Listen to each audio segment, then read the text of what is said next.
इस कार्यक्रम के पुण्यार्चक हैं Shrimati Nisha, Shri Rajesh Bharelya, Raunak Bharelya, Rauli Bharelya Badkur, Ankur Badkur, Ruank Badkur, Nehru Nagar, Bhopal, Madhya Pradesh. Bahubali and Muttin wholesales saris and cloth merchants, Chadchan district, Vijaypur एवं समस्त बाहुबली एंड मुत्तीन परिवार।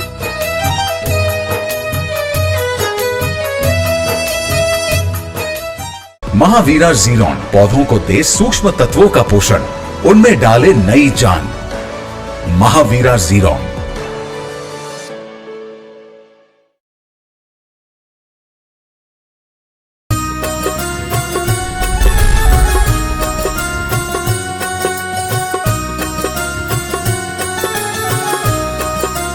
बोले देवादिदेव श्री आदिनाथ भगवान की जय जय जय। बोले देवादिदेव गणायतन के मूल श्री चंद्रप्र भगवान की जय जय जय।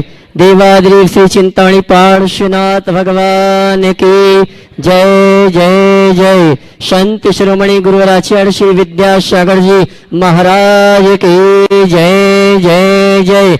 प्रमाणिक संत गुणायतन पीड़िता शंका समाधान भावना प्रवर्तक जन जन के संत प्रखर वक्ता भले परम पूज्य मुनि श्री 160 प्रमाण सागर जी महाराज के, भले परम पूज्य मुनिवर श्री निर्वेक सागर जी महाराज के, भले परम पूज्य मुनिवर श्री शीतल सागर जी महाराज के।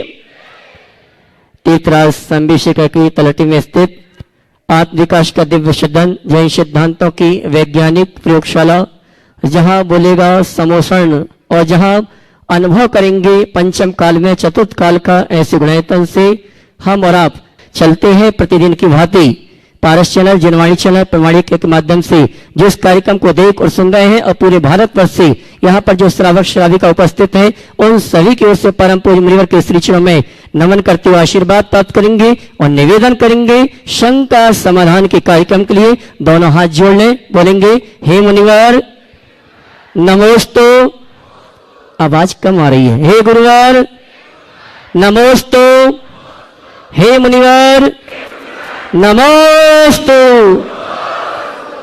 श्रीमती माला जी, मुकेश जी, अचिंत जी, अक्षर जी, वड़वानी, श्रीमान श्रेयांश कुमार जी, सौरभ जी, मंडी मामारा, आशीष जी, आदेश जी, अंजना जी भोपाल, श्रीमती सीमा जी, पदम कुमार जी दमोह, इन्होंने स्वर्ण दान देकर अपने जीवन को स्वर्ण रूप प्रदान किया है। इसी क्रम में स्तंभ के रूप में जिन्हें जुड़ने का सौभाग्य प्राप्त किया, संगीता जी, पुनीत कुमार जी, मिथिलेश जी, सुभाष चंद्र जी, अहमदाबाद गुजरात, विजय भैया। और आइए चलते हैं गुणायतन में जिन्होंने निर्माण सारथी के रूप में जुड़ने का सौभाग्य प्राप्त किया है, अभी हमारे बीच उपस्थित नहीं है। और आइए इसी क्रम में मैं सम्मान सहित आमंत्रित करूंगा श्रीमण संरक्ष परिवार से व्रती श्राविका श्रीमती सुशीला जी, अशोक जी पाटनी, आर के मार्बल परिवार किशनगढ़, वे आएंगे। परम पूज्य मुनिवर के श्री चरण में नमन करते हुए गुरु वंदना का सौभाग्य प्राप्त करेंगे और उनके सम्मान के लिए मैं आवाज दूंगा। श्रीमती पूनम जी गुणायतन सीओ परिवार से आ जाएं। श्रीमती पूनम जी, अगर मेरी आवाज आप तक पहुंच रही तो मंच पर आए। श्रीमती सुशीला जी पाटनी का सम्मान करने के लिए और मैं चाहूंगा आप जोरदार ताली बजाकर श्रीमती सुशीला जी पाटनी व्रती श्राविका, उनका सम्मान करने के लिए मैंने आमंत्रित किया। श्रीमती पूनम जी गुणायतन सीओ परिवार से जोरदार ताली आपकी बजना चाहिए।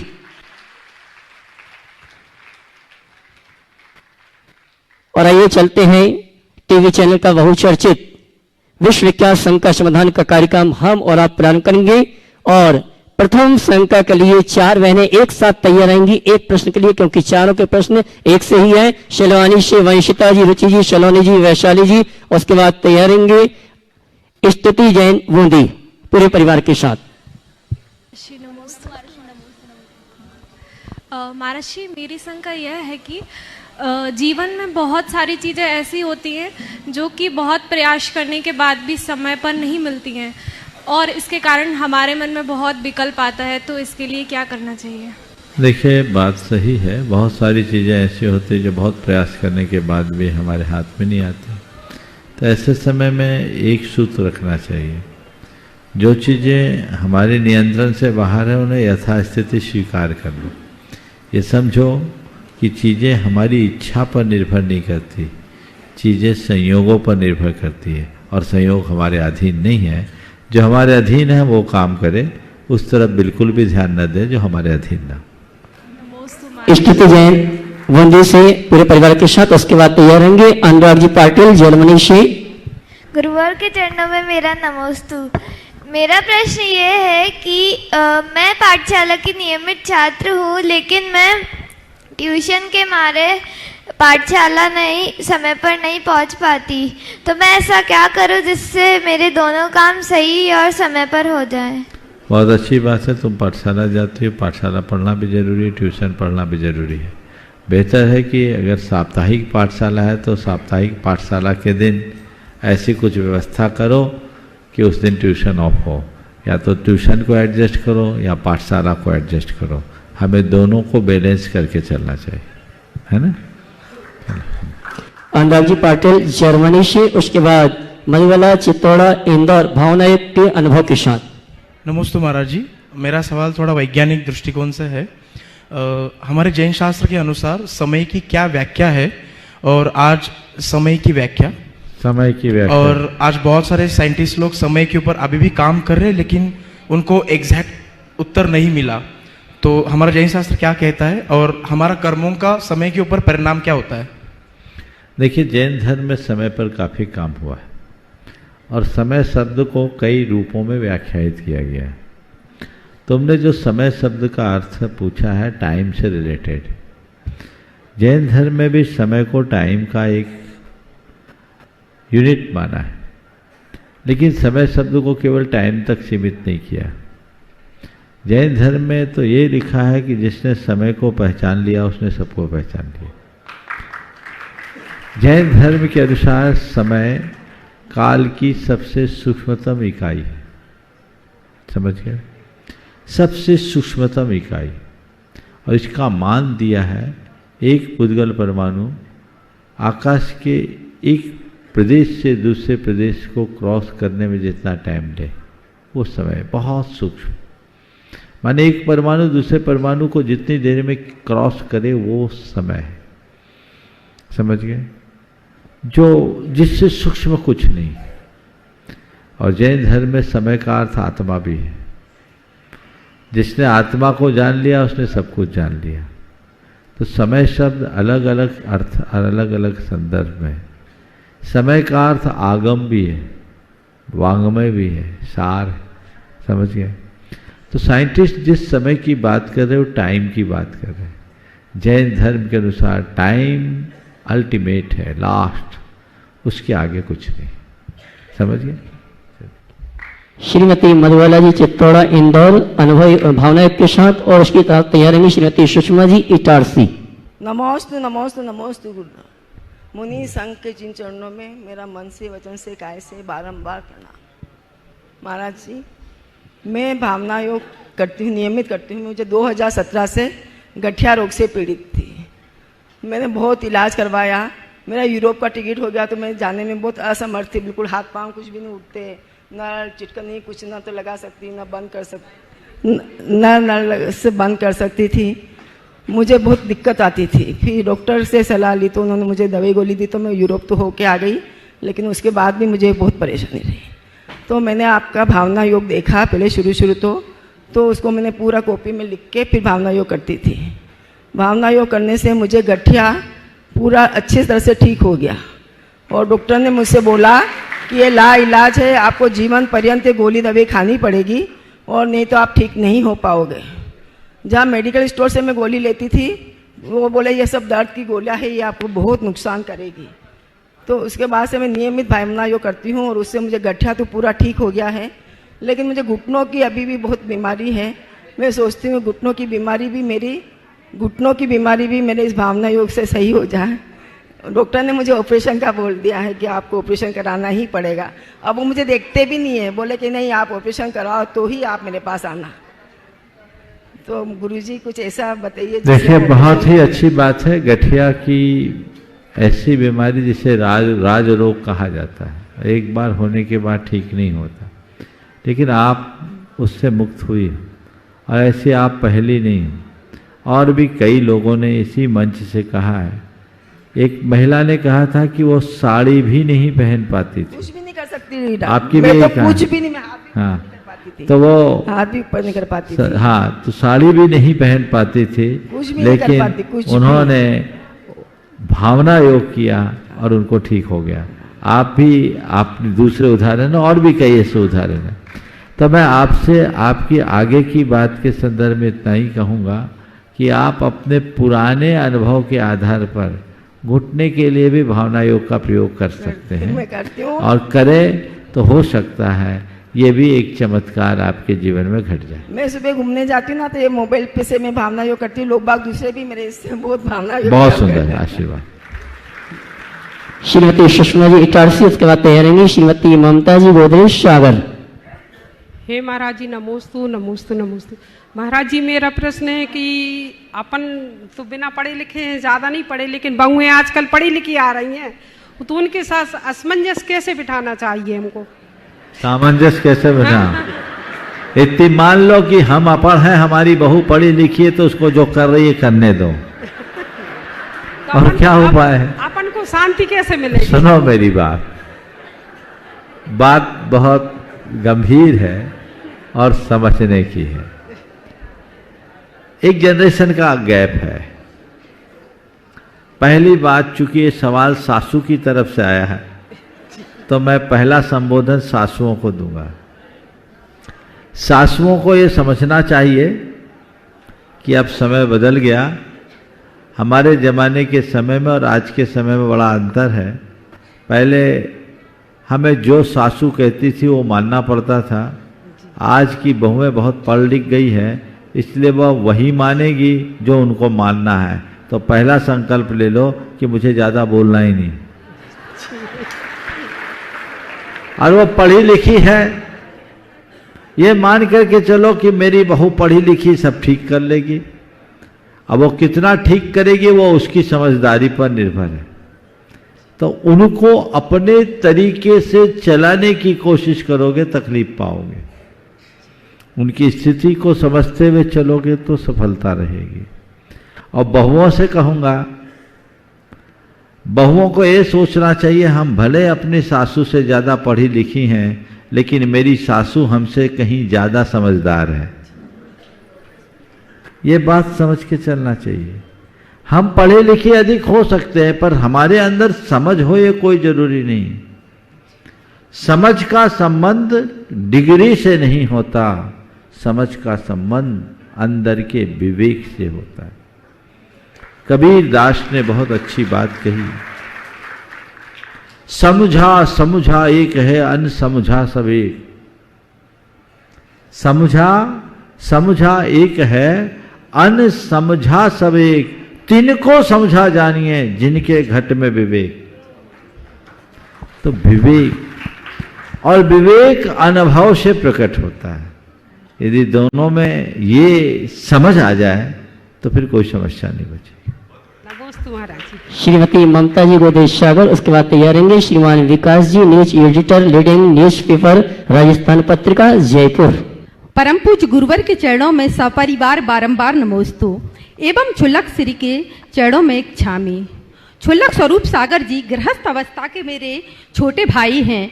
बचपन से लेकर आज तक मुझे हमेशा प्रत्यक्ष व परोक्ष उनके कर कमलों पर रक्षा सूत्र बांधने का सौभाग्य प्राप्त हुआ है। अचानक से दीक्षा होने और कुछ प्रतिकूल परिस्थितियां होने के कारण मैं उनके संयम पथ के प्रथम चरण की प्रत्यक्षदर्शी नहीं बन सकी। दीक्षोपरांत प्रथम दर्शन से मेरे मन में वैराग्य के भावों का पलड़ा भारी होने के स्थान पर मोह और राग का पलड़ा भारी हो रहा है। तो हे गुरुदेव, मुझे भी कुछ ऐसा उपाय बताइए ताकि मैं भी अपने छोटे भाई के पथ का अनुसरण करते हुए संयम मार्ग पर चलकर अपने भाव का अभाव कर सकूं। नमस्ते गुरुदेव। देखिए, सबसे पहले तो मैं चाहूंगा एक बार इन बहन जी का जोरदार अभिनंदन कर दूं। आपने अभी जो बात कही उस संदर्भ में मैं आपसे केवल इतना कहूंगा,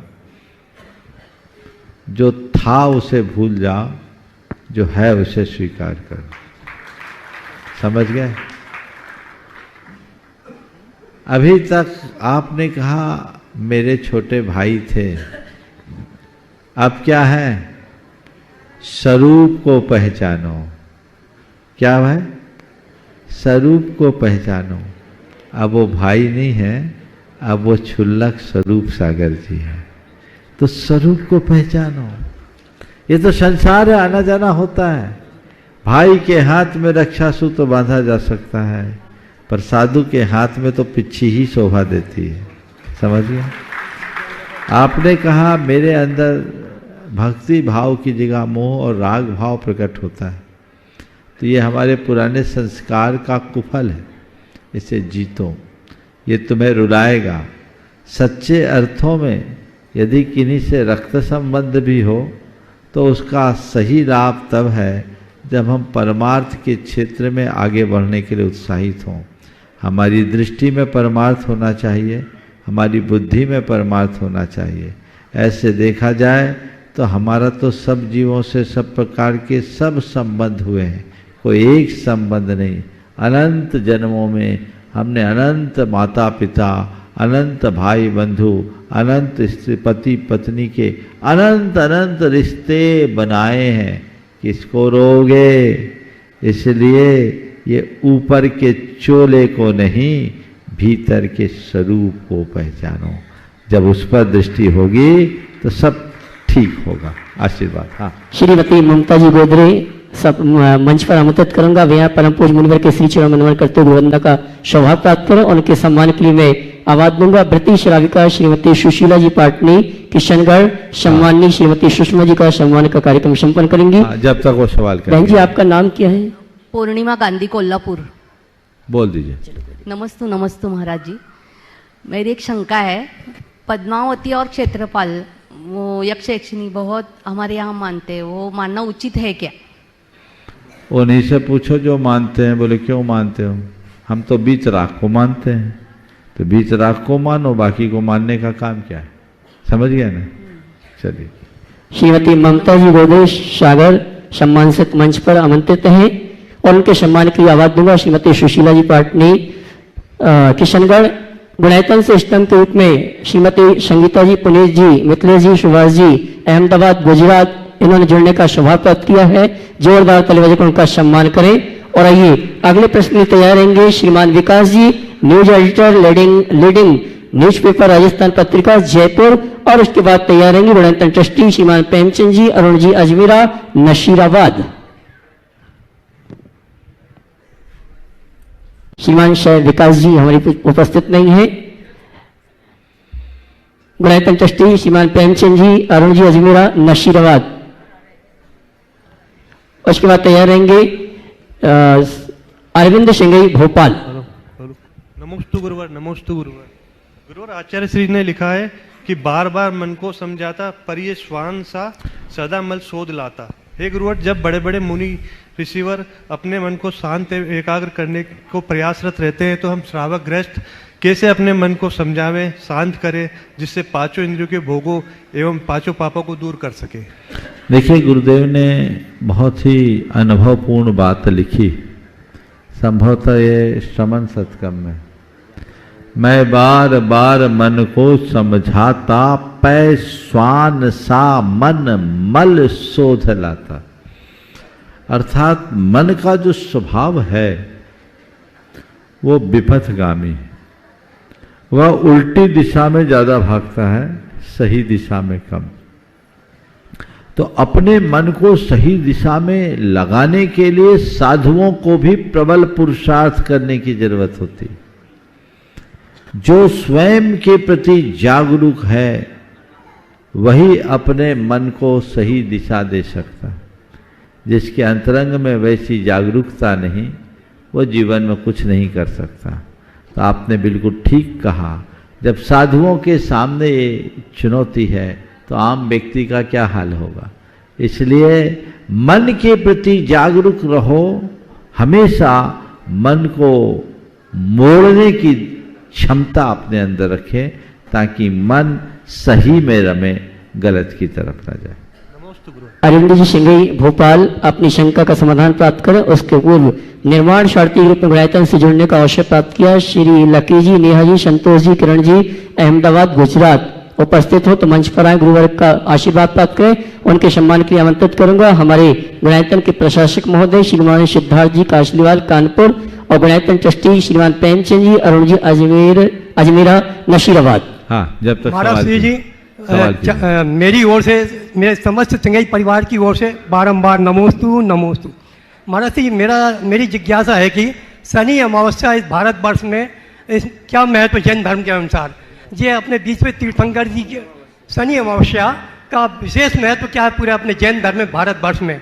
वैसे मुनि सुब्रतनाथ भगवान का तो मनाते ही है शनि अमावस्या का महामस्ती का विषय, इसके अलावा ही कोई विशेष महत्व तो थोड़ा समाधान करने का कृपा करें। देखिए, शनिवार और अमावस्या ये सब चीजें जो देखी जाए तो जैन धर्म के अनुसार इनका कोई महत्व नहीं।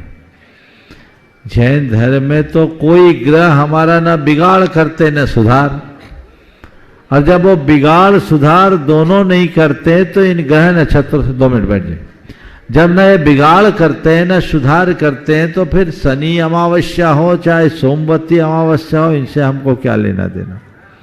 ये तो आज की मार्केटिंग की शब्दावली है।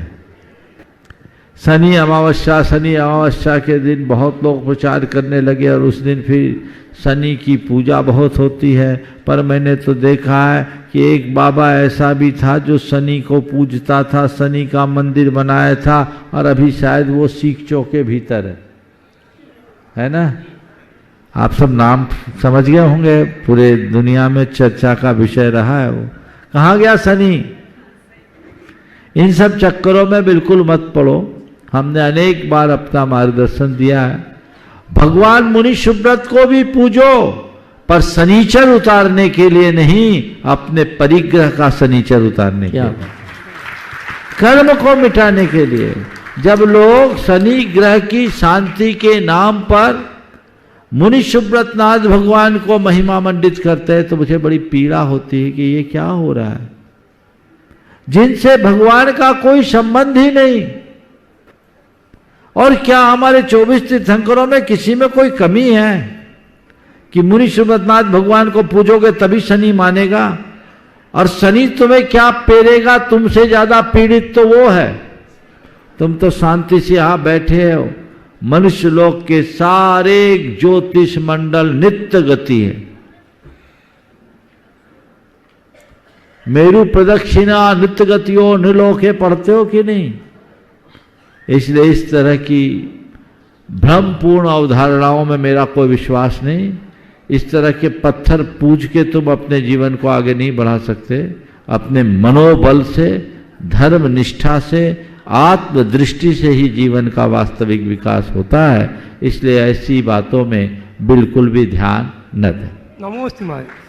श्रीमान लक्की जी, नेहा जी, संतोष जी, किरण जी, अहमदाबाद गुजरात, उनके सम्मान के लिए आमंत्रित हैं श्रीमान सिद्धार्थ जी काशीलाल, प्रशासक गुणायतन कानपुर, गुणायतन ट्रस्टी श्रीमान प्रेमचंद जी, अरुण जी अजमेरा नशीराबाद। इसी क्रम में मैं आमंत्रित करूंगा गुणायतन ट्रस्टी श्रीमती सरोज जी सेठी जो कि हमारे बीच में यूएसए से उपस्थित है। मैं सम्मान सहित आमंत्रित करूंगा श्रीमती सरोज जी, और उनके सम्मान के लिए मैं सम्मान सहित आमंत्रित करूंगा भृति श्राविका श्रीमती सुशीला जी पाटनी किशनगढ़। वे आएंगी श्रीमती सरोज जी शेट्टी यूएसए। उनका गुणायतन परिवार की ओर से सम्मान का कार्यक्रम संपन्न करें और मैं चाहूंगा आप जोरदार ताली बजाकर उनका सम्मान करें। और सम्मान के इसी क्रम में अगले शंका के लिए आमंत्रित करूंगा शीलचंद जी, रतनचंद जी, अहमदाबाद। उसके बाद तैयार रहेंगे अनामिका जैन अपने पूरे परिवार के साथ जगदलपुर, भावना युक्त के अनुभव के साथ। शीलचंद जी, रतनचंद जी, अहमदाबाद। उसके बाद तैयार रहेंगे अगले प्रश्न के लिए अनामिका जी अपने पिताश्री के साथ जगदलपुर, भावना युक्त के अनुभव के साथ।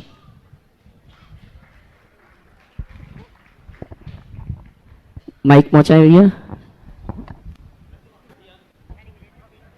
शीलचंद जी, रतनचंद जी, अहमदाबाद। उसके बाद अनामिका जी, जगदलपुर। बोलिए। गुरुवर जी को मेरे परिवार की ओर से सादर नमस्तु। पहली बार तो मैं अपने आप को महाराज जी बड़ा सौभाग्यशाली समझता हूँ। सवाल कर लीजिए सीधे सीधे। कि पहली बार आपके दर्शन हुए हैं। हाँ, बढ़िए, जल्दी से बोलिए। मेरा सवाल ये है महाराज जी कि मैंने सुना है कि इंसान जो मरता है तो 7 में नरक तक जाता है, और शेर जब मरता है तो 5 में नरक तक जाता है, जबकि वो तो मांसाहारी है। बिल्कुल ठीक कह रहे हैं। शेर 5वें नरक तक जाता है, इंसान 7वें नरक तक जाता है। तो आपने पूछा है कि शेर मांसाहारी है फिर भी वो इंसान की तरह 7वें नरक तक क्यों नहीं जाता? इसकी एक वजह है। शेर क्रूर है, हिंसक है, पर वह सारी हिंसा अपने पेट के लिए करता है। शेर जब भूखा होता है तभी शिकार करता है, पेट भर जाने के बाद कोई शिकार नहीं करता। पर इंसान है वो पेट के लिए पाप कम करता है, पेटी के लिए ज़्यादा करता है, इसलिए 7वें नरक जाता है। समझिए। चलिए श्रीमती अनामिका जी जगदलपुर भावना युक्त के अनुभव के साथ, उसके बाद तैयार रहेंगे गायक सिंगर शुभम जी वड़ौत। नमोस्तु महाराज श्री कुछ मैं पापा मेरे ससुर जी हैं, इनका मैं भावना योग का एक्सपीरियंस शेयर करना चाहती हूँ। महाराज जी इनको 1 अप्रैल को पैरालाइज ब्रेन स्ट्रोक हो गया था महाराज जी।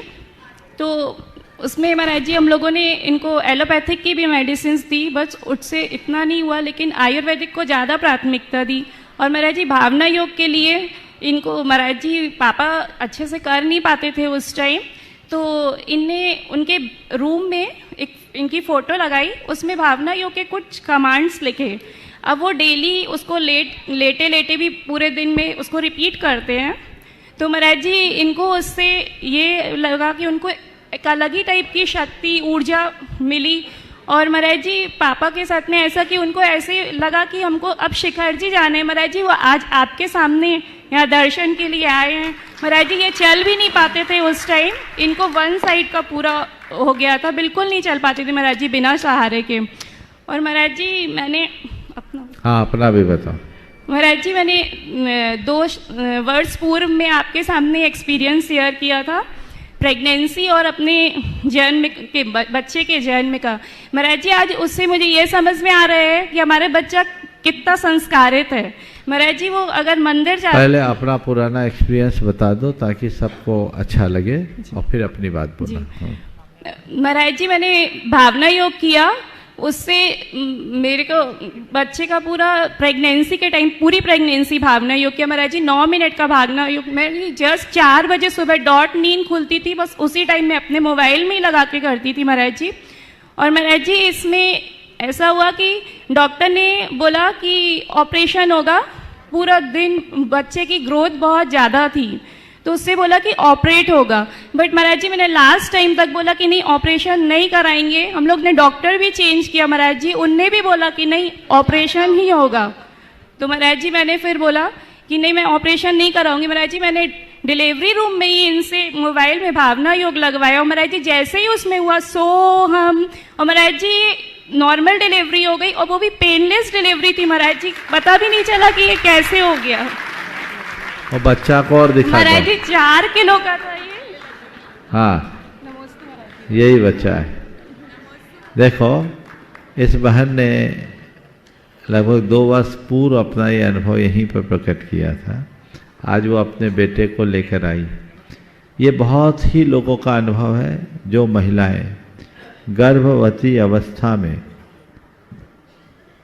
नियमित भावना योग करती हैं, उनकी प्रसव पीड़ा समाप्त हो जाती है और उनका असर उस बच्चे पर पड़ता है। अभी ये बच्चे के बारे में भी बता रही थी, बताइए आप। महाराज जी इसके साथ में ऐसा है कि अगर इसको मंदिर जाने के संस्कार, इसके जिस दिन से मंदिर गया महाराज जी उसका एक भी दिन ऐसा नहीं होता कि कभी इसका मंदिर छूटा हो। महाराज जी दोनों टाइम मंदिर जाएगा और अब जब से बोलने लगा है तब से महाराज जी किसी भी कारणवश अगर शाम को हम लोग नहीं ले जा पाए इसको मंदिर तो वो रात में 10 बजे भी बोलेगा कि पापा आएंगे, बाबा जय लेके जाएंगे। महाराज जी बिल्कुल रेडी रहता है मंदिर जाने के लिए। महाराज जी रात्रि भोजन हमें दोनों बच्चे का करते हैं। मेरा ये कहना है कि इस बात का बहुत गहरा असर होता है और आप सबको चाहिए कि गर्भवती स्त्रियों के लिए जो भावना योग है, जो भी महिलाएं गर्भवती है वो उसका नियमित करे, बल्कि जो गर्भवती नहीं हो पा रही उन्होंने जिन्होंने 3 बार रोज भावना योग किया है 1 साल के भीतर उसको रिजल्ट मिल गया। आपको IVF और इधर उधर करने की भटकने की कोई ज़रूरत नहीं है। श्रद्धा के साथ उस तरीके से विजुअलाइज करते हुए अगर आप करने लगो तो इसके बहुत अच्छे परिणाम आएंगे। बहुत सारे लोगों ने यहाँ आकर के अपने अनुभव प्रकट किए और जो ब्रेन स्ट्रोक के बाद इनको ये आराम मिला है, ये भी एक मिराकल है। तो मैं आप सबसे यही कहूँगा कि भावना योग को कमतर मत आंकिए, भावना योग को अपने जीवन का अनुभव बनाइए और जीवन को आगे बढ़ाने की कोशिश कीजिए। एक बहन जी और हाथ उठा रही है, भावना योग का कोई अनुभव बताना चाहेगी, पहुँचाइए उनके पास माइक। अपना नाम बोल दीजिए पहले। बबीता काला धोद, राजस्थान। महाराज जी, मैं कोरोना के अंदर 2020 में डिप्रेशन में चली गई थी।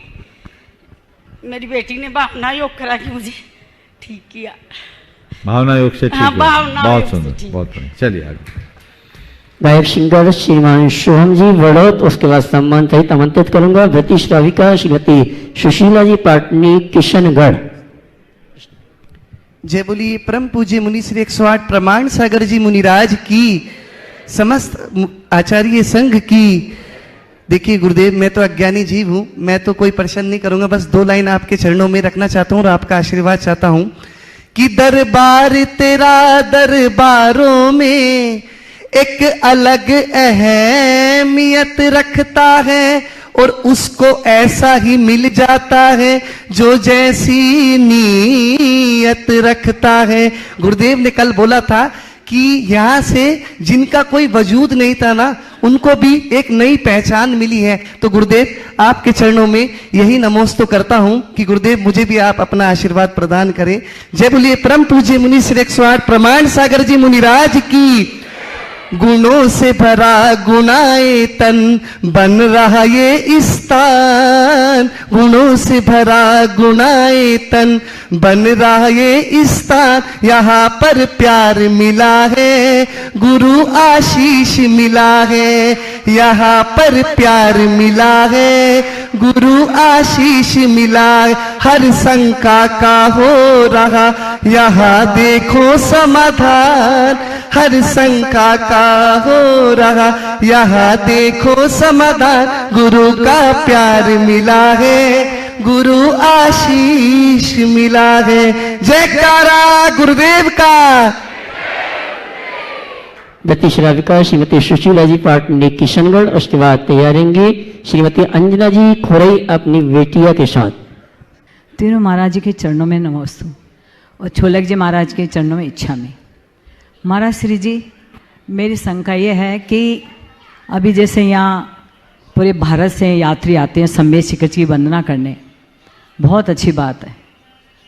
और मैं आपसे ये आशीर्वाद आप सबके लिए ये दें कि गिरनार जी क्षेत्र की जो स्थिति है, तो अगर यही सारे यात्री ये नियम ले कि साल में एक बार सम्मेद शिखर जी जावे, एक बार गिरनार जी जावे, तो महाराज जी हमारा क्षेत्र बच जाए। अभी मैं थोड़े दिन पहले गिरनार जी गई थी, तो वहाँ क्या, उसके पहले मेरे पहले कई लोग गए थे, 150 आदमी, तो वो जय नहीं बोलने देते हैं नेमिनाथ भगवान की।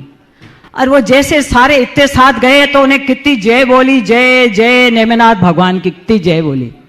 और 1 2 4 8 5 आदमी जाएंगे तो वो धक्का देखे देख निकालते हैं। तो महाराज जी, आज हमारे समाज के कितने लोग हैं, अगर ये आप आशीर्वाद दे कि सम्मेद शिखर जी, तो बहुत अच्छी बात, आना ही चाहिए और आ ही रहे हैं, लेकिन गिरनार जी का भी विशेष ध्यान दें। देखिए, बहुत ही गंभीर मुद्दे को आपने यहाँ उपस्थित किया है।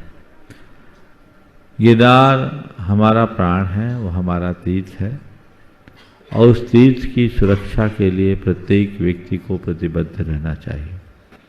तीर्थ यात्रा का तो हमारे यहाँ ऐसे भी अतिरिक्त महत्व है और हमें कम से कम तीर्थंकरों की निर्वाण भूमि की वंदना तो करनी ही चाहिए।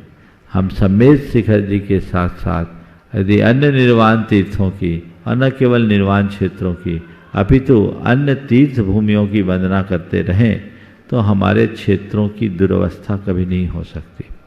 गिरनार के संदर्भ में जो आपने बात कही है वो बहुत ही गंभीर और संवेदनशील है।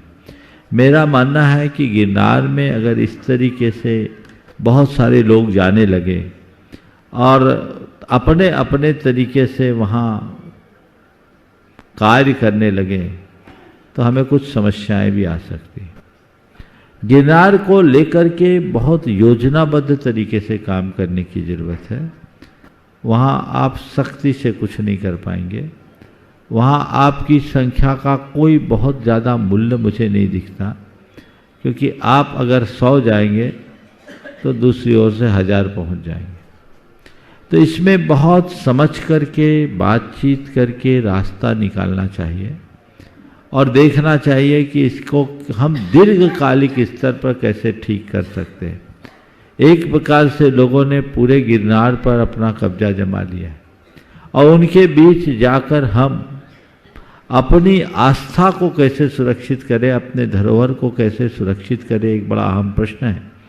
सभी को मिल बैठकर इस पर व्यापक नजरिए से सोचना चाहिए।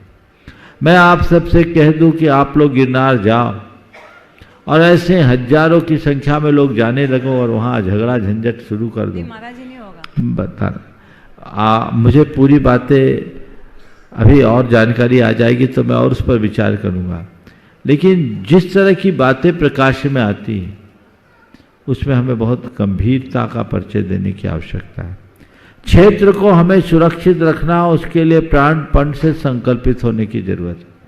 तीर्थों की वंदना के लिए जाना बहुत अच्छा है और जाना ही चाहिए, लेकिन तीर्थ वंदना के पूर्व हमें तीर्थ यात्री की सुरक्षा को सुनिश्चित करनी चाहिए। हम यहाँ से जाने लगे और हमारे यात्रियों के द्वारा भावना में कुछ अलग प्रकार का व्यवहार कर दिया जाए और उनके साथ कोई दुर्व्यवहार या दुर्घटना घट जाए तो ये बहुत ही चिंतनीय और गंभीर विषय होगा। तो इसमें हमें हर स्तर पर न केवल अपनी संख्या और धार्मिक भावना के बल पर अपितु आपसी चर्चा, पॉलिटिकल, न्यायपालिका और अन्य प्रकार के सामाजिक दबाव बनाकर एक ऐसा स्थायी हल ढूंढना चाहिए ताकि आने वाली पीढ़ियों को अपने दर्शन पूजन बंधन के लिए किसी प्रकार के संघर्ष की जरूरत न हो। मुझे याद है, मैं तो नहीं था, शायद महाराज जी थे। आचार्य महाराज जब गिरनार गए थे तो उनके मुख से उद्गार में एक वाक्य निकला था, बता दूं? नहीं बताता हूँ, वही ठीक है, समझ गए? तो इसलिए नहीं बताना ही ठीक है। तो मैं कह रहा हूँ कि ये चीज़ें हैं जो हमें बहुत गंभीरता से विचार करना चाहिए। उस क्षेत्र में जाकर के आपने नेमिनाथ भगवान की दबाव प्रभाव में जय भी बोल दी तो वो जय आपकी जीत का द्योतक नहीं है। आपकी जीत तब है जब वहाँ शांति से बैठकर आप आराधना कर सकें। अभी धक्का मुक्की और डंडे आपके ऊपर पड़ते रहे तो आप क्या कर पाओगे? इतनी ऊंची पहाड़ी चढ़ के जाते हैं और वो भी तनावग्रस्त स्थिति में, तो पहले स्थिति को सामान्य करने का रास्ता हम सबको निकालना चाहिए और उसके लिए जिस स्तर पर पहल करने का प्रयास करना चाहिए। क्योंकि भावनाएं हम सबकी जुड़ी है, वो हमारी श्रद्धा का सवाल है, लेकिन उसे अभी और गहराई से देखने और समझने की जरूरत है। सब पहलुओं पर विचार करके यदि कोई ऐसा रास्ता निकले तो हम सबके लिए बहुत उचित है। महाराज एक छोटी सी हाँ। शंका कि जैसे हम लोग यात्रा जाते हैं, घर से जब निकलते हैं, जैसे 15 दिन के लिए जा रहे हैं यात्री जहाँ भी, तो सबके स्वास्थ्य तक लग जाता है तो कई समस्या आ जाती है, तो वो दर्शन भी नहीं कर सकते ढंग से। तो क्या हम धागा बांध के ये पर्ण लेके निकल जाएं कि मेरे जब तक 10 दिन के लिए पूरा त्याग है, चाहे कोई ऐसी समस्या हो तो उसके स्वास्थ्य तक लगे? बिल्कुल। आप जब कभी भी यात्रा, पूजा, विधान आदि की योजना बनाएं, उसी दिन संकल्पित हो जाए। तीर्थ यात्रा के लिए निकल रहे, घर से निकलने के पूर्व संकल्पित हो कि मैं अपने इतने दिनों की यात्रा पूर्ण करके ही घर आऊं। आपको कोई सूतक नहीं लगेगा, लेकिन संकल्प तो लिया नहीं, केवल धागा बांध लिया। तो उस धागा बांधने में सकलीकरण नहीं होता, संकल्प से बंधने में सकलीकरण होता। आजकल कुछ लोगों ने एक बड़ी गली निकाल ली, अरे चलो कुछ नहीं, एक धागा बंधवा लो। धागा क्या है? कोई ऐसी रीढ़ी, कोई ऐसी प्रक्रिया थोड़ी कि धागा बांध लिया तो तुम्हारे अंदर सुरक्षा कवच बन गया। संकल्प बचाता है, इसलिए संकल्प से बंध करके चलना चाहिए, और बल्कि ऐसा कर लेना चाहिए, क्योंकि कब आपको कौन खबर आ जाए पता नहीं, इसलिए इससे बचना चाहिए। मैं शिखर जी की वंदना कर रहा था, एक युवक मेरे साथ वंदना करने के लिए चला, बड़ा खुश था, और जैसे ही कुंथुनाथ भगवान पर के टोंक पर पहुंचा, दर्शन भी नहीं किया, मैं दर्शन करके बाहर निकला, उसका मुंह लटका हुआ था। बोले महाराज बड़ा गड़बड़ हो गया। बोले क्या हो गया? बोले घर में सूतक हो गया। बोले कैसे पता चला? बोला महाराज जी बड़ी खुशी थी कि आपके साथ वंदना कर रहा हूँ, मैंने घर में फ़ोन किया, मम्मी ने कहा भगवान के चरण मत छूना, घर में सूतक हो गया।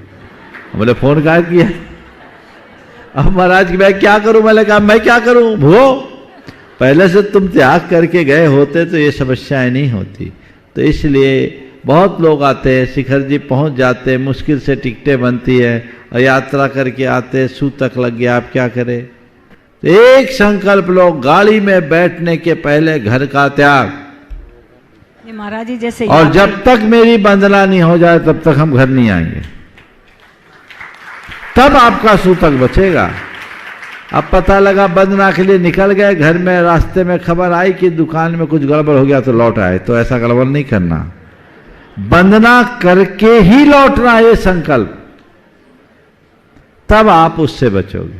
नहीं जैसे ग्रुप के लोग 10-20 जा रहे हैं, हाँ। तो एक संकल्प मंदिर में उसी दिन लेके निकले, धागा बांध के कि महाराज जी भगवान जी हम यात्रा जा रहे हैं, हमारे कोई अगर समस्या आए तो हम जब तक यात्रा पूर्ण करके नहीं आ जाएं तब तक का त्याग है घर का। हाँ पर वही तो है, हम यात्रा करके ही लौटेंगे। यात्रा जब तक हमारी पूरी नहीं हो, हमारा ग्रह का त्याग है, या हम यात्रा करके घर लौटेंगे, सूतक बच जाए। नमोस्तु महाराज श्री। श्रीमती अंजना जी खुरई अपनी बिटिया जो कि सीए हैं उसके बाद तैयार रहेंगे। चौका हाथू रांची के पास एक गांव है, वहां से हमारे बीच शराग बंधु आए हैं, सभी अपने स्थान में खड़े होकर गुरुवर का आशीर्वाद प्राप्त करेंगे और 2 शंका के लिए तैयार रहेंगे। मुनि श्री प्रमाण सागर जी, निर्वेक सागर जी, शीतल सागर जी महाराज के चरणों में नमोस्तु नमोस्तु नमोस्तु। एलक जी छुल्लक जी के चरणों में इच्छामी इच्छामी इच्छामी।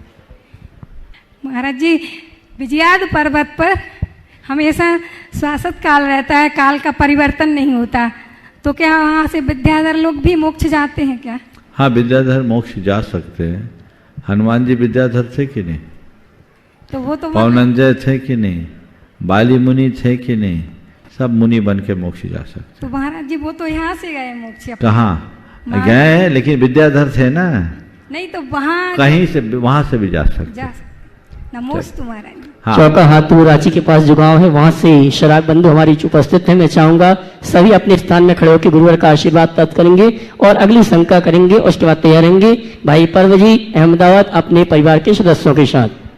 गुरुदेव को नमोस्तु नमोस्तु नमोस्तु।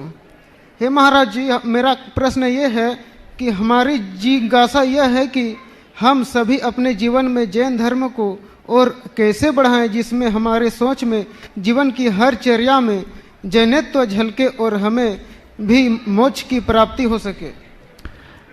पहले तो मैं चाहूंगा एक बार जोरदार करतल ध्वनि से इन भाई बहनों का अभिनंदन करें। ये सभी हमारे साधर्मी भाई हैं, जैन हैं। सराक शब्द श्रावक शब्द का अपभ्रष्ट रूप है। ये सब श्रावक से सराक हुए। और एक बात सबसे विशेष जानने की है कि इन सब के गोत्र नाम हमारे तीर्थंकरों के नाम से हैं। कोई आदि देव, कोई शांति देव, कोई अनंत देव, कोई धर्म देव, ये इनके गोत्र है। ये इस बात का प्रमाण है कि ये जैन धर्म की मूल परंपरा से आदि काल से जुड़े हुए हैं। हम तुम तो बात के जैनी हैं, ये सबसे पुराने जैनी हैं, समझ गए?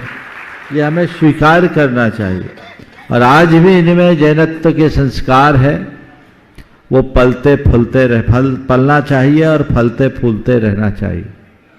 ये सराग बंधु एक लंबे समय तक धार्मिक समागम के अभाव में कुछ विमुख हुए, लेकिन आचार्य ज्ञान सागर जी महाराज के कुछ प्रयासों के बाद एक परिवर्तन हुआ और अब वो कड़ी वापस बढ़ रही है।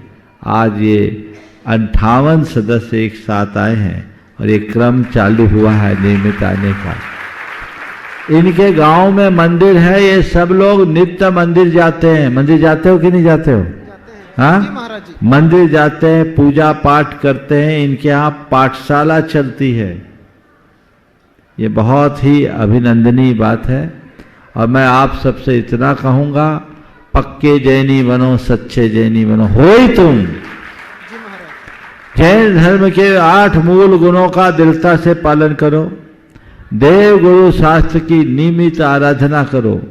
बीतराग देव शास्त्र गुरु की आराधना से ही जीवन का उत्थान होगा।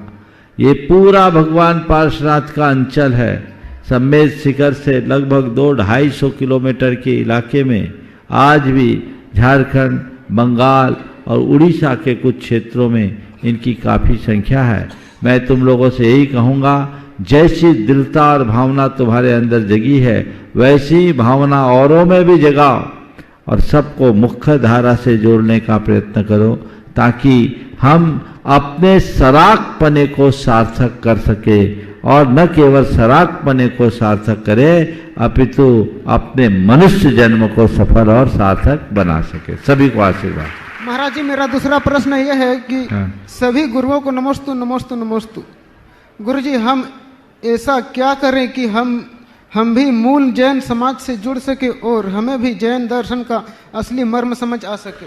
देखिए, बहुत अच्छी बात। मुख्य जैन धर्म से जुड़ने के लिए पहला काम तो यह है कि जैनियों के कार्यक्रम में आना जाना शुरू करो। अपने आप को जैनी मानो। सराग तो हम बाद में हैं, हम पहले क्या हैं? जैन।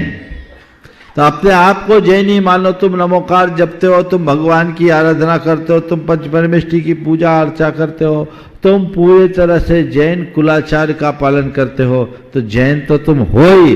और अपने आप को, जैसे देश भर के लोग यहाँ आते हैं, आज जितने यहाँ बैठे हैं सब विभिन्न समुदायों के लोग हैं, और वो सब अपने आप को जैन मानकर इस तरह से तीर्थों में और अन्य कार्यों में अपनी सहभागिता देते। आप लोग भी देना शुरू करो। सम्मेद शिखर में आओ, सब कार्यक्रमों में अपनी सहभागिता दो, तो चीज़ें अपने आप जुड़ेगी। और आप सबसे मैं ये कहूँगा, ये जो कार्यक्रम चलता है डेली शंका समाधान का, आप लोगों को पता है पहले से कि यहाँ आने के बाद?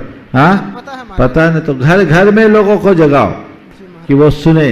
अब तो टीवी के माध्यम से जैन धर्म का बहुत बड़ा बोध आपको प्राप्त हो सकता है। पारस चैनल, जिनवानी चैनल और अन्य चैनलों के माध्यम से हर घर में ये चैनल चालू कराओ और उनको कहो कि गुरुजनों के उपदेशों को सुनेंगे तो हमारा जीवन सुधरेगा। हमें जैन धर्म की बहुत सारी बातें जानने को मिलेगी और पाठशाला और अन्य प्रक्रियाओं को भी वहाँ आगे बढ़ाएं। मैं भी इस पर विचार कर रहा हूँ। अतिशीघ्र योजना बनाकर उसे क्रियान्वित किया जाएगा। आशीर्वाद।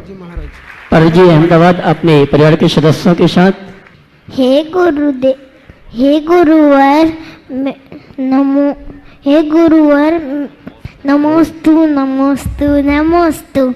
मेरा प्रश्न है कि मंदिर में दर्शन करते में चावल क्यों चढ़ाते हैं और साथ में लौंग और बादाम क्यों चढ़ाते हैं? देखिए, भगवान के सामने जाओ, गुरु के सामने जाओ, खाली हाथ नहीं जाना चाहिए। पहली बात। चावल क्यों चढ़ाते? चावल इसलिए चढ़ाते हैं कि चावल दोबारा उगता नहीं है। बाकी अनाज उगते हैं, चावल उगता नहीं। और चावल अखंडता का द्योतक होता है और भेद विज्ञान का भी प्रतीक होता है कि चावल से धान अलग कर दो, छिलका अलग कर दो, तो छिलका अलग है, चावल अलग है। ऐसे ही शरीर अलग है, आत्मा अलग है। इसके लिए वो उसका प्रतीक माना जाता है। बादाम एक फल है, उस फल को एक श्रेष्ठ फल के रूप में देखा जाता है, इसलिए भगवान के अर्घ में बादाम चढ़ाया जाता है। बादाम चढ़ाए ये कोई ज़रूरी नहीं है, लेकिन अक्षत पुंज जरूर चढ़ाना चाहिए, जिससे हम अक्षय पद को प्राप्त कर सकें। और अगली शंका के लिए निवेदन है, आप सबकी ओर से नमन करते हुए मुनिवर निर्वेश सागर जी महाराज से। मुनिश्री को नमोस्तु करते हुए बीते 50 वर्षों के अंतराल में शिक्षा के क्षेत्र में बहुत परिवर्तन हुआ है। और पहले जब बच्चे बड़े होते थे और अपने उज्जवल भविष्य के लिए 2-3 ही ऐसे क्षेत्र हुआ करते थे जहाँ पर वो अपना पुरुषार्थ करते थे। आज बहुत सारे क्षेत्र हो गए हैं जिसको आप लोग कहते हैं कि अनेक अनेक योग्यताएं हैं कि बच्चे यहाँ अपना उज्जवल भविष्य निर्माण कर सकते हैं। तो 3 प्रकार के बच्चे आज हम लोगों के सामने देखने को मिलते हैं, आते हैं। कुछ बच्चे ऐसे होते हैं बेटा बेटी जो कि शिक्षा प्राप्त करते हुए कि अपने माता पिता और गुरु का कुछ जो संबोधन होता है उसकी कोई अपेक्षा नहीं रखते और वो पूर्ण विश्वास में रहते कि हम अपने जीवन को सुखी और उज्जवल बना लेंगे। दूसरे वो बच्चे होते हैं जो माता पिता गुरु की बात को सुनते हैं किंतु उसको जीवन में उतारने के लिए सक्षम नहीं हो पाते और अपनी तरह की ज़िंदगी जीते हैं। तीसरे प्रकार के वो बच्चे होते हैं जो माता पिता और गुरु की बातों को सुनते हैं और सुनकर के अपने जीवन में परिवर्तन ला करके जो उचित मार्ग बताते हैं उस पर चलने का प्रयास भी करते हैं, चलते भी हैं, किंतु जब माहौल को देखते हैं उनके मन में ऐसा भाव होता है कि हमने बात तो भले मान ली फिर भी मन में वो संतुष्टि नहीं रहती और मन में एक कुंठा का भाव कि हमारे माता पिता गुरु के कहने से हमने इस मार्ग को स्वीकार तो कर लिया फिर भी उनका भविष्य आनंद और उत्साह के साथ भरा हुआ नहीं रहता। उन्हें लगता है कि काश हम अपने मन के अनुसार कर पाते तो हमारा भविष्य और अच्छा उज्जवल बनता। ऐसे बच्चों के लिए आपका संबोधन मिले जिससे कि अपने जीवन में और उत्साह के साथ जिस पथ पर वो चल रहे हैं उसको आनंद पूर्वक अपने उज्जवल भविष्य का निर्माण कर सकें। नमोस्तु। बहुत ही उत्तम प्रसंग महाराज श्री ने उपस्थित किया। आज के बच्चों की जो परिणतियाँ उन्हें रेखांकित की, पहले वे जिनके लिए माँ बाप की हिदायतों का कोई मूल्य ही नहीं, दूसरे वे जो उसे मूल्य देते हैं लेकिन अपने आप को समय के हिसाब से उसके लायक नहीं मानते, अक्षम मानते, तीसरे वे जो मूल्य और महत्व देते हैं, करना चाहते भी हैं पर कर नहीं पाते, और चौथे एक और बढ़ा दे रहा हूँ, चौथे वे जो कर दिखाते हैं और करके अपने जीवन को संभाल लेते हैं। उत्तम वही है। देखिए इसमें हमें 2-3 बातों का ध्यान रखना चाहिए। सबसे पहले बच्चों की परवरिश ऐसी हो कि उन्हें माँ बाप की बातें कोरी हिदायत न दिखे, उन्हें माँ बाप की बातें जीवन के लिए एक बड़ा संबल दिखे। बहुत कम माँ बाप हैं जो अपने बच्चों के हृदय में अपने प्रति ऐसी छवि बना पाते हैं कि मेरे माता पिता ने जो कहा उससे अच्छी बात कोई नहीं होगी।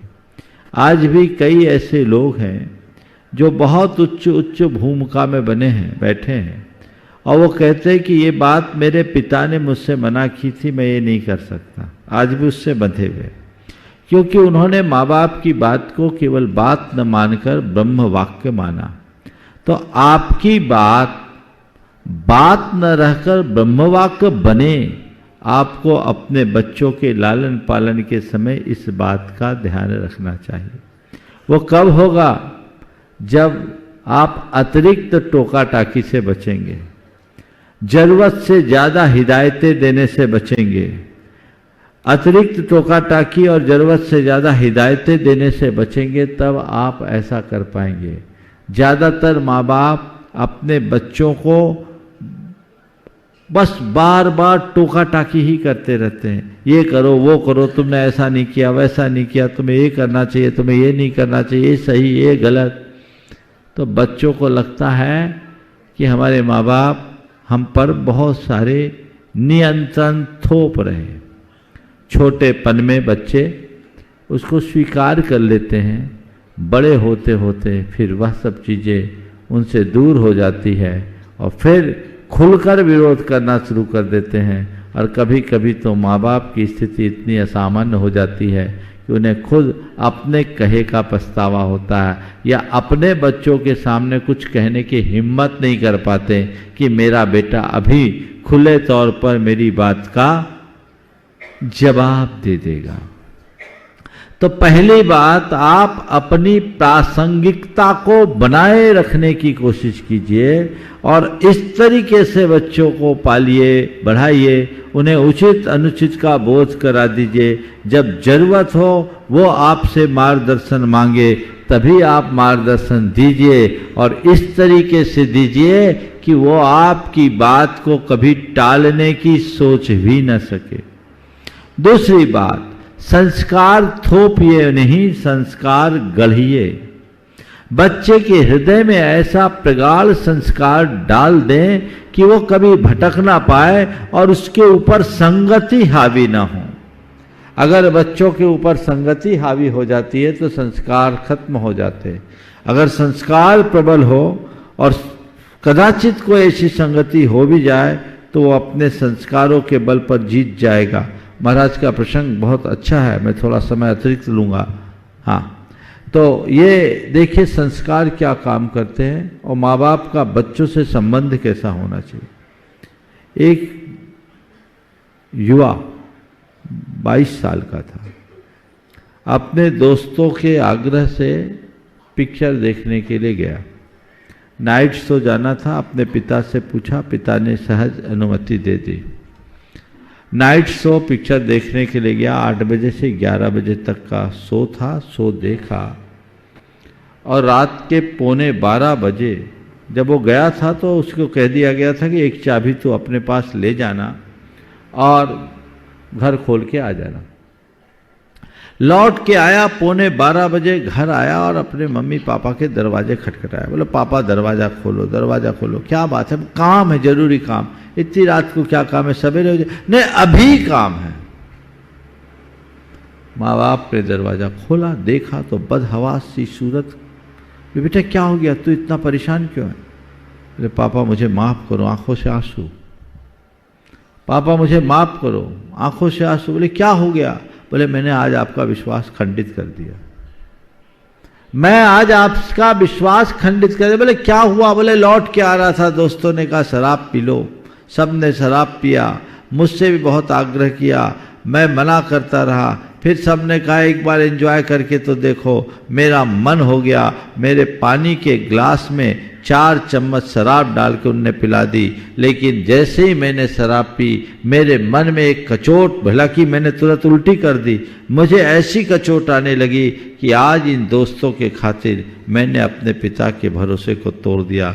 पिताजी मेरा मन बहुत व्यथित है, आप मुझे माफ़ करो, अब मैं आइंदा कभी ऐसी गलती नहीं करूँगा। पिता ने उसे गले से लगाया। बोला बेटा मुझे तुम पर विश्वास है, ये बात तो सुबह तक बता सकता था।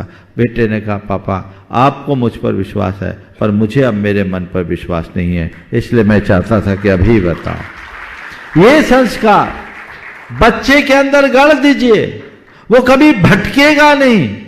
कितने माँ बाप हैं जो ऐसा करते हैं?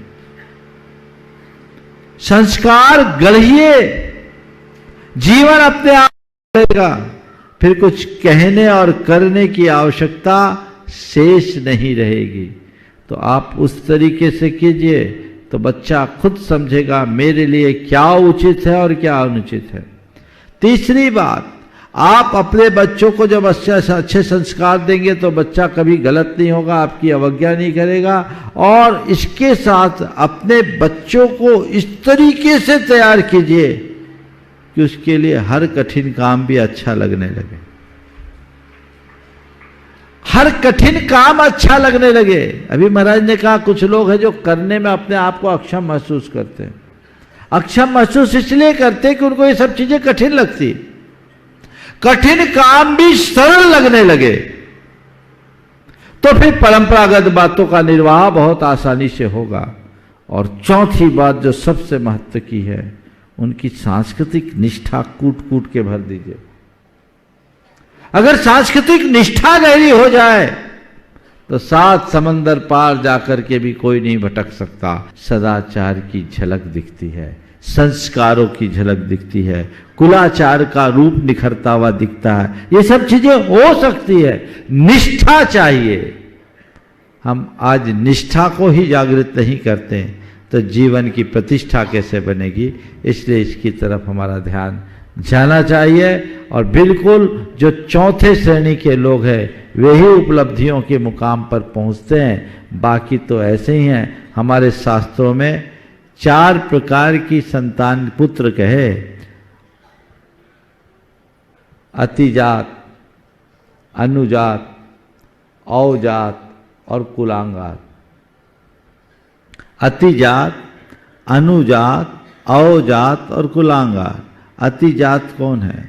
जो अपने आचरण और व्यवहार से अपने मां बाप का नाम रोशन कर दे, बेटे से बाप की पहचान हो, वो अतिजात पुत्र है ना। आज अशोक जी से रतनलाल जी की पहचान है, कंवरी लाल जी की पहचान है। ये क्या है? ये अतिजात संतान की लक्षण है। और ऐसा जब माँ बाप को अपनी संतान को इस तरह से सफल होते देखते हैं, उनके हृदय में जो हर्ष होता है उसका पारावार नहीं होता। दूसरा अनुजात, जो अपने माँ बाप के यश को आगे ना बढ़ाए, कोई बात नहीं, पीछे ना आने दे, मेंटेन करे।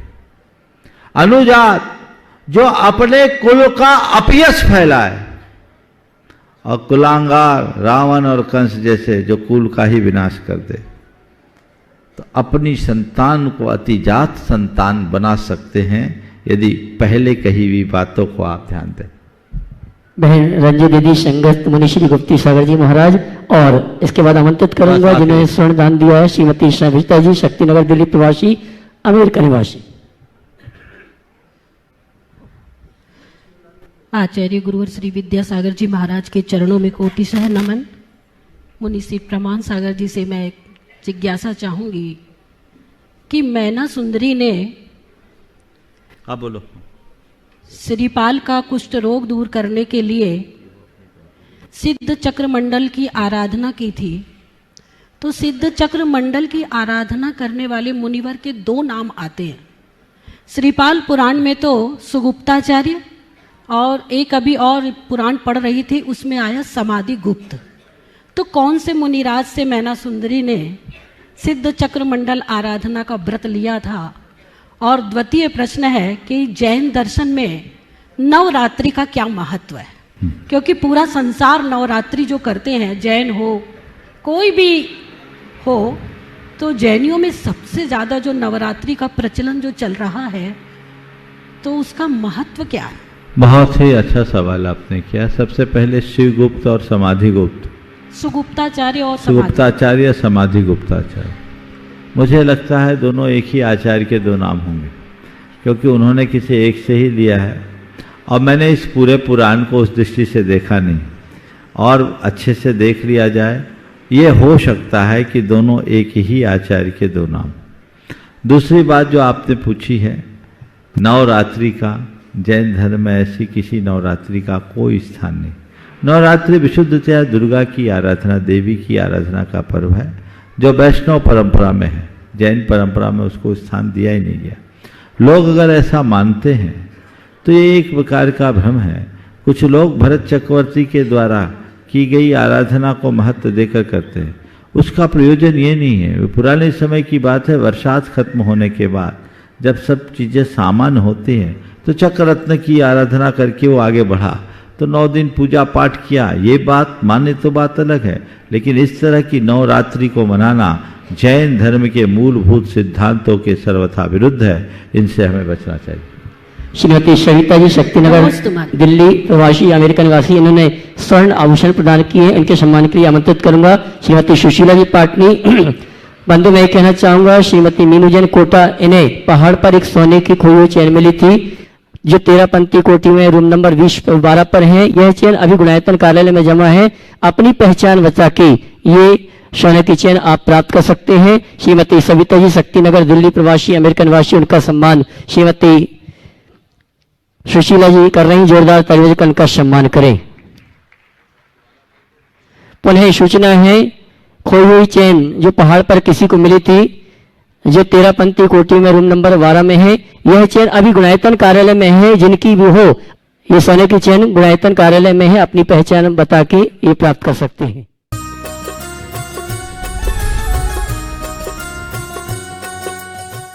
इस कार्यक्रम के पुण्यार्चक थे Shrimati Nisha, Shri Rajesh Bharelya, Raunak Bharelya, Rauli Bharelya Badkur, Ankur Badkur, Ruank Badkur, Nehru Nagar, Bhopal, Madhya Pradesh. Bahubali and Muttin wholesales saris and cloth merchants, Chadchan district, Vijaypur एवं समस्त बाहुबली एंड मुत्तीन परिवार।